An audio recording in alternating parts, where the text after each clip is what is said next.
A brittle dawn broke over the Nebraska prairie, the kind of pale, colorless light that turned snow into bone and sky into a silent, lidless eye. The wind carried a keening cry through a stand of frostbitten cottonwoods, rattling dry branches like old bones. It was January of 1893, a cruel month in a cruel year. No one remembered warmth. From the horizon, a train emerged, a long, groaning creature of smoke and steel that seemed too alive for that dead land. It screamed against the frostbitten rails, iron wheels shrieking as it ground to a halt at a siding without a name. No depot sign, no town, no reason for any man to be there, save duty and misfortune. Steam hissed from beneath the engine, shrouding the ground in a white mist that clung to the bare earth and frozen tufts of grass. The wheels clattered to stillness, the iron beast panting in the cold. A conductor, stiff and indifferent with age, stepped down with a faded manifest in one hand and a lantern in the other. He called no greeting.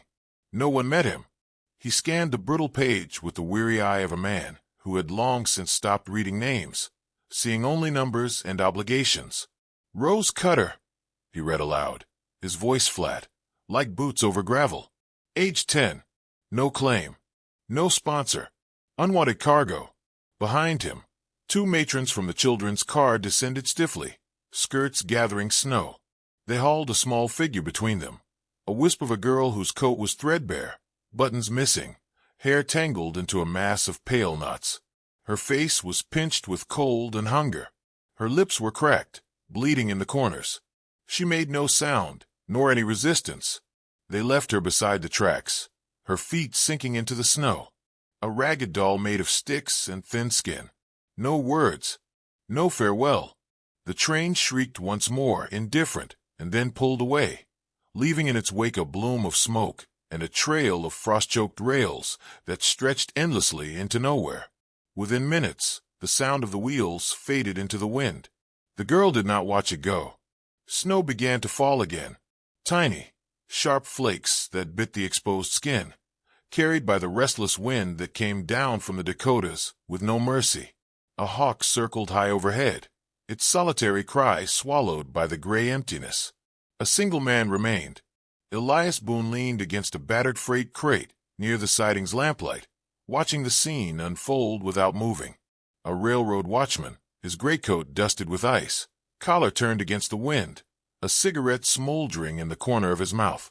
His face was rough, eyes hooded beneath the brim of a hat gone soft with years of sweat and snow. She looked at him once, not pleading, not accusing, indifferent, as though she had already seen through every man before him and found nothing worth the effort.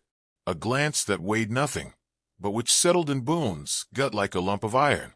The few men about, the switchman, a brakeman sheltering behind a boxcar, the telegraph boy pretending to check signal lines, all looked away. Boone stayed. The girl sat down on the frozen earth, a small patch of disturbed snow already melting beneath her. She opened her palm, revealing a single iron nail, dull with rust, as if it were the most precious thing she owned. The wind tried to snatch it from her hand, but her fingers curled tight around it. Time passed. The hawk screamed again. Distantly, a coyote answered. Night settled like a closing fist. The station agent locked the office without ceremony, pausing only once to cast a final glance toward the girl. She had not moved. He lit a lantern and disappeared into the gloom. Elias Boone's cigarette burned down to nothing. He flicked the stub into the snow, the tiny ember vanishing into whiteness. The oil lantern hanging by the siding post sputtered in the wind, casting long, weak halos over the tracks and freight crates. The snow thickened. The girl's outline began to vanish beneath it, until she seemed less a child than a vague shape, a half-formed memory dissolving into the prairie. Boone cursed quietly. The wind swallowed the words. Somewhere beyond the darkness, a wolf howled. The sound came thin and lonely, stretched across miles of frozen earth. Elias Boone muttered to no one, voice raw from disuse. She'll freeze on my watch. And with that, he crossed the tracks. It was against regulation. The railroad's orders were plain. No interference. No assumption of responsibility for unclaimed riders. But Boone's feet moved anyway, his heavy boots sinking into the new snow, his long coat trailing behind him like a worn shroud. The lantern he carried sent weak light ahead of him, catching the falling flakes and turning them into 1,000 tiny ghosts. He knelt beside the girl. Her skin was gray in the lamplight, her eyelashes rimmed with frost. She gripped the nail tightly still, her knuckles pale as bone. Boone reached for her shoulder. His hand looked monstrous against her tiny frame. "Girl," he said. She did not flinch, but her fingers twitched. Her lips moved. A name. A word. He bent closer, but could not catch it. Boone slid an arm beneath her, lifting her up. She weighed nothing. A sack of flour would have carried more heft. The iron nail clinked against his coat buttons. She did not fight him. The storm hissed around them, snow swirling in sheets, as though eager to erase this moment before it could be remembered. Boone turned toward the freight shanty a half-mile down the track, a place where no one would think to look. The lantern's glow swung wildly as he trudged through the rising drifts, footprints already vanishing behind him. A coyote howled again, nearer now. Boone held the girl tighter. Somewhere above them, that solitary hawk passed once more, a dark shape against the low-hanging clouds. The only sound was the wind and the crackle of the lantern wick. And when Boone spoke again, his voice was soft as snow. "Not tonight, girl."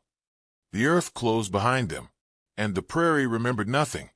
The shack loomed ahead in the storm's curtain, a slump thing made of rough-hewn boards and rusted nails, leaning against the fury of the wind like an old drunk too stubborn to fall. It sat a stone's throw from the rails, half buried in snowdrifts that clung to its walls like dead hands. No light burned within, no smoke from its chimney. Elias Boone's boots broke through the crusted snow as he reached the crooked door, its hinges whining in protest as he pushed it open with his shoulder. The wind howled in after him, driving snow across the splintered floorboards before the door banged shut again. Inside, the cold was absolute. A rusted potbelly stove hunched in one corner, iron belly long empty and streaked with soot. A single cot lay beneath a thin, moth-eaten blanket. A cracked mirror hung on the far wall, catching the lamplight in a star-shaped fracture. Old boots, a coil of wire, and a half-smashed lantern lay forgotten in the corners. Boone carried the girl to the stove, laying her gently on the floor beside it. She was limp as wet rope, breath shallow and uncertain, yet her fist remained clenched tight around the nail, her knuckles like glass beneath the grime. Boone crouched, stripping off his overcoat and wrapping it around her slight frame. His fingers worked quickly, tucking it beneath her chin.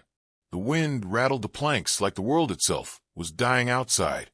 He moved to a pile of kindling in the corner, brittle branches stripped from wind-broken trees, and stuffed them into the stove's belly. Sparks snapped when he struck a match against the iron door. The flame caught slowly, coughing to life as if reluctant to join the world again. A glow pushed back the darkness. Shadows rose on the walls. The girl's eyes remained open, glassy, gray, and old in a child's face. She watched him not with fear, but the empty, measuring look of something that had seen too much and found nothing worth hope. Boone knew the look, had seen it in mirrors. He pulled a dented tin of beans from a crooked shelf and popped the lid with his pocketknife. The dull plop of the beans into a rusted tin cup echoed loud in the hush. He placed it on the stove, stirring with the blade. The girl didn't speak. Boone poured the heated beans into a battered bowl, knelt, and held a spoon to her lips. She hesitated, then opened her mouth. She took 3 spoonfuls. No more. After the third, her eyelids fluttered down, lashes catching frost crystals, and she sagged against the rolled coat. Boone laid the bowl aside, watching the rise and fall of her breathing. Still shallow, but steady now. He sat down beside the stove, boots steaming as the warmth clawed at the ice in his coat. His hands trembled as he reached into his pocket and pulled out a tattered photograph. The edges were curled, water-stained, but the face was clear. A girl about the same age as the one sleeping before him. Same pale hair, same stubborn chin. Dead 4 winters past. Fever, or perhaps mercy. Boone took a pull from a dented flask. The whiskey burned, but dulled nothing. Outside, the night deepened. Snow whispered against the shack walls. From far down the line, a train's whistle howled, lonely and long. The iron thunder followed, passing through the darkness like a ghost too restless to stop. Boone's eyelids grew heavy. A shadow moved against the window. He was up in an instant, rifle in hand, back pressed to the wall. The shadows shifted, a trick of the lamplight and wind. Nothing. He cursed, setting the rifle down, and eased back to the floor. The girl did not stir. When dawn came, it was a pale, bloodless thing, bleeding through frost-latticed glass and the slats between warped planks. Boone's bones ached as he rose, the room colder despite the smoldering stove. He stepped outside. The storm had passed in the night, leaving behind a white world that seemed endless and empty. The air smelled of ice and wood smoke and distant iron. In the snow around the shack were footprints, tiny ones. Not hers. Boone knelt, following the circling trail. The prints were light, delicate, as though made by a child, but none could have crossed that prairie in the storm, not without leaving bones in the snow. Animal. Trick of the wind. Boone's stomach clenched. He cursed himself and the old country stories his grandmother whispered into his ear as a boy. He spat into the snow and turned back toward the shack. Inside, the girl was awake, sitting up against the stove, Boone's coat still around her shoulders. She watched him through the lamplight, her eyes ancient and hollow. He knelt beside her. "Am I dead?" she asked softly. Her voice was brittle, paper-thin. Boone shook his head. "Not yet." She reached out, palm open. "The nail," she whispered. Boone pulled it from the floor, where it had fallen in the night, holding it out to her. She clutched it in both hands, pressing it to her lips like a prayer. He swallowed, feeling something cold in his gut. "Name." "Rose," she said. "Cutter." Boone nodded. He didn't ask where she came from, or where she thought she was going. "Town east of here," he said. "Church orphanage. Might be food. Might be a place." She shook her head, small and sharp, like a knife's flicker. Boone sighed and let it die there. The day crawled on. Boone fixed the stove, heated a tin of soup he found in the back. She ate little, but color returned to her lips. The frostbite on her fingers looked better. By nightfall, the sky had gone gunmetal gray, and snow threatened again. Then came the knock. Hard, deliberate. 3 sharp raps on a splintered door. Boone's hand found his rifle. The girl darted beneath the cot, without a word, vanishing like a breath. Boone opened the door an inch. 2 men stood there. One, a railman with a badge tarnished with soot and snow. The other, a younger deputy from a nearby line. Both wore the stiff look of men who'd come for trouble and wouldn't leave without it. "Boone," the older one said, "got word you picked up Stray off the orphan car." "Storm night," Boone replied, voice even. "Company's clear on this. No claims, no cargo. Runaways don't stop here. You see her." Boone let the pause stretch a heartbeat too long. "Ran off before I could," he lied. "Into the storm. Hell, she's bones by now." The deputy pushed the door wider, stepping in. "Will look just the same." Boone's pulse pounded in his throat, fingers flexing around the rifle stock. They checked the stove, the corner crates, even the broken lantern. One peered beneath the cot, but Boone had left a heap of old sacks there before dawn. Nothing. After a minute, the older man sighed, pulling his collar up. Waste of damn time. They stepped back into the cold, boots crunching the snow. The door slammed behind them. Boone stood there for a long while, breath ragged. Then, from beneath the cot, a pale hand. The girl emerged, eyes huge. "We're leaving," Boone said. A frozen dawn cracked over the land, pale and cold as old porcelain. The sky stretched overhead, an endless slab of colorless light that pressed down on the prairie without warmth or mercy. No birds called. No wind stirred the brittle grass buried beneath the snow. Elias Boone stood by the siding, the handcar's iron wheels sunk into the snow-crusted rails. The wood frame was gray with frost, its levers stiff from the cold. He worked the grease into the hinges, his fingers numb, breath fogging in front of him. Behind him, Rose Cutter watched in silence, bundled in his overcoat, the sleeves dragging past her fingers. She looked even smaller in the morning's brutal light, pale hair tangled around her face, eyes dark hollows, in a face too thin for her years. Boone lifted her onto the handcar, settling her against a pile of burlap. She clutched the nail in her hand, as though it tethered her to this world. "Hold on now," Boone muttered, setting his hands on the lever. With a grunt, he pumped it down, the gears catching. The handcar lurched forward. Snow crunched beneath the wheels as they began to move. The endless track stretched ahead of them, 2 lines of iron lost in the white, the horizon a dull smear in the distance. The world was reduced to the rails and the sound of wood and metal grinding over frozen ground. They passed the carcass of a long-dead cow, half buried in a drift, ribs arching toward the sky like brittle fingers. An abandoned grain silo stood like a crumbling tombstone nearby, its side split open by time and storms, spilling ancient chaff across the snow. Boone spoke, voice rough in the cold. "Fought in Missouri once," he said. "Men marched for miles in mud. Brother of mine buried under Dakota soil. Never did find the marker." Rose said nothing, but he saw her fingers tighten around the nail. Further down the line, a crow burst from a snow-laden tree, its cry sharp and sudden, breaking the hush. Boone watched it wheel away, black against the white. "You ever see a river run red?" he asked. "Spring floods take what winter don't. Lost whole towns that way." Still no answer, though her head tilted slightly, as though storing the words. They passed another corpse, a half-frozen horse, high tight against its bones, eyes glazed with frost. Hours slipped by. The sun never warmed. Their breath hung before them in ragged plumes. Ahead, a smear of smoke on the horizon. Boone slowed the handcar. A small township appeared, sagging buildings huddled together against the wind. Chimneys coughed in smoke. No figures moved in the streets.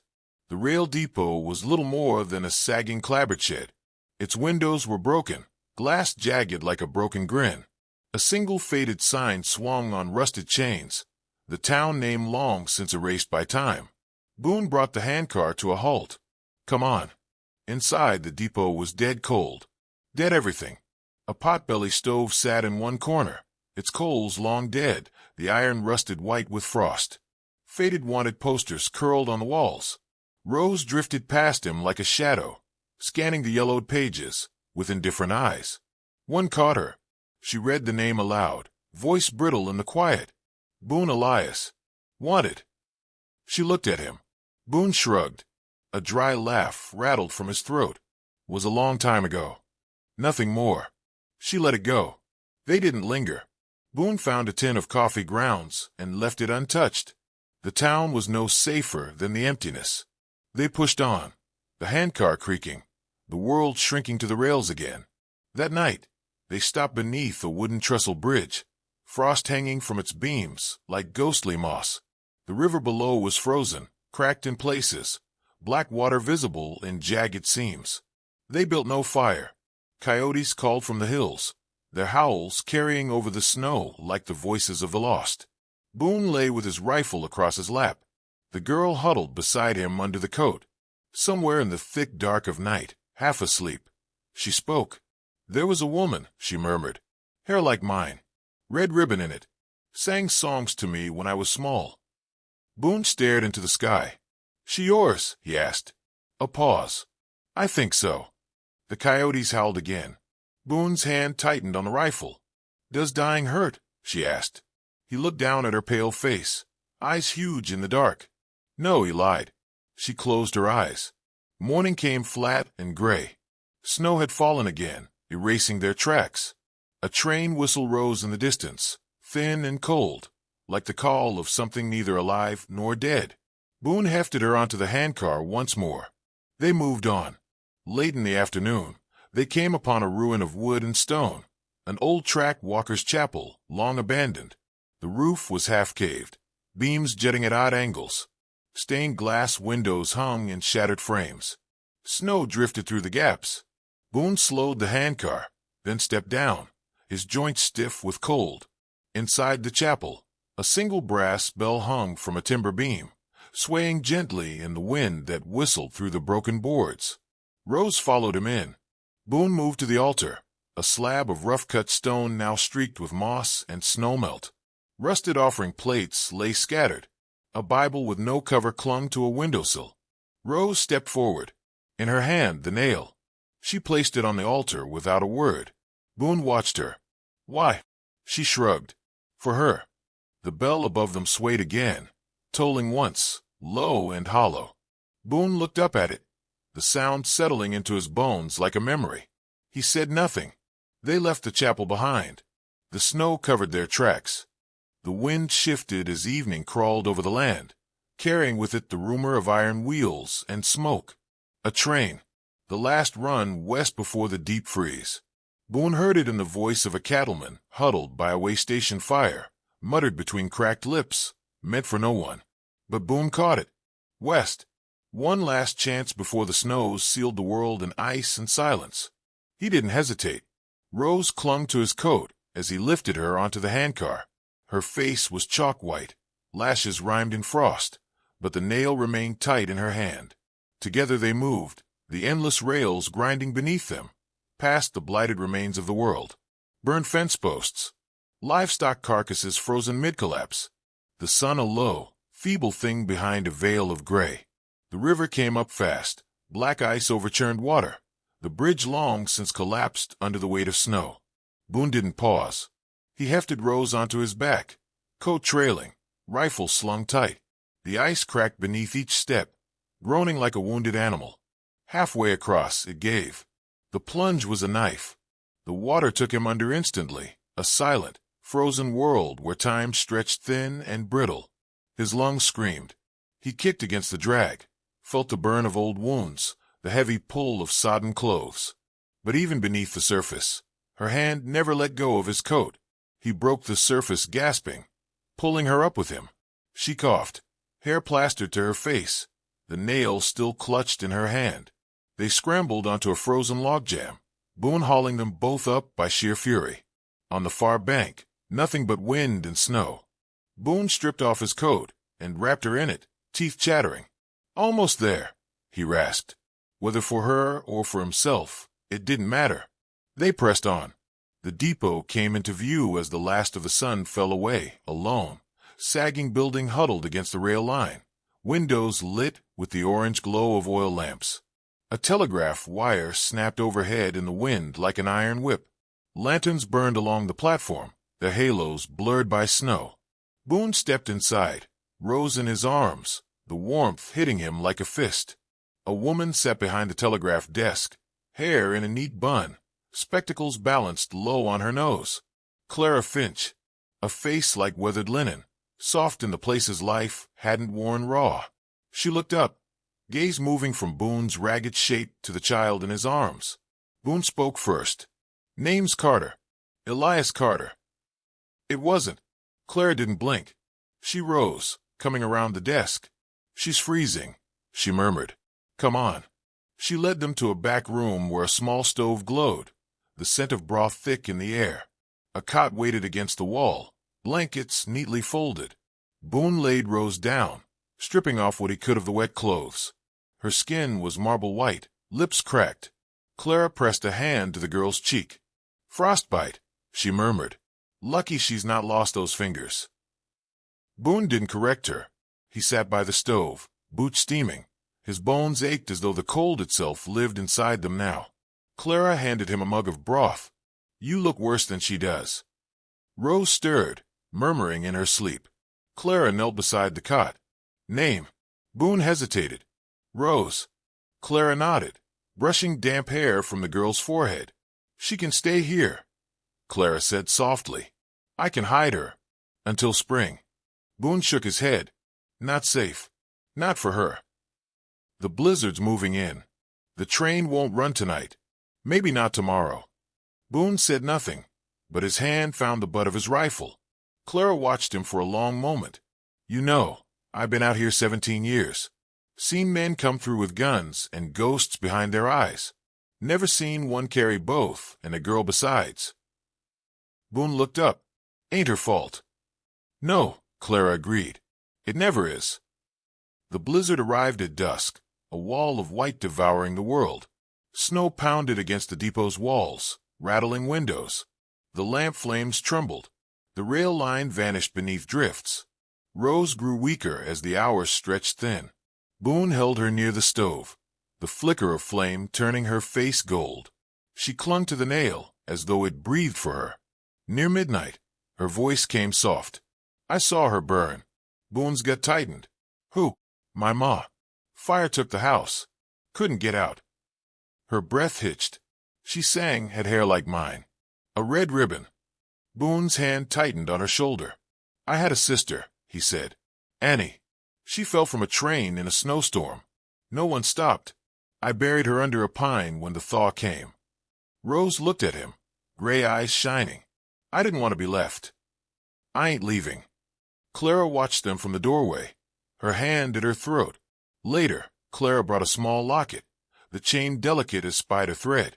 It was my mother's, she said, pressing it into Rose's hand. Keep it. Rose clutched it, but when Clara left, she opened her other hand, the nail still there. Boone saw and didn't speak. Dawn came gray and thick with snow, but the whistle blew. The last train west. A black shape through the storm, steam and smoke pouring into the sky. Men gathered on the platform, faces gaunt with cold, eyes sharp. Some recognized Boone. He felt their gaze like knives. He wrapped Rose in his coat and carried her to the platform. Clara gripped his arm. You don't have to do this. I do. Snow fell heavy, clinging to his beard, his lashes. The conductor stepped forward, lantern in hand. Broad man, face like a mountain. He looked at Boone, at the girl in his arms. She's no fair, the conductor said flatly. Boone met his gaze, ice in his voice. She'll freeze on your watch, or ride with me. A long, frozen silence. The lantern swayed in the wind. Then the conductor stepped aside. Let her ride. Boone boarded, settling Rose against him on the wooden bench inside the half-empty car. Men glared from shadows. None spoke. The whistle blew, long and low. The train shuddered, wheels grinding against ice-laden rails. Steam rolled past the windows, erasing the depot, the lanterns, the past. Rose curled against Boone, her hand in his, the locket against her chest. The nail clutched tight. Outside, the snow thickened. The world vanished in white. No one spoke. The train vanished into night.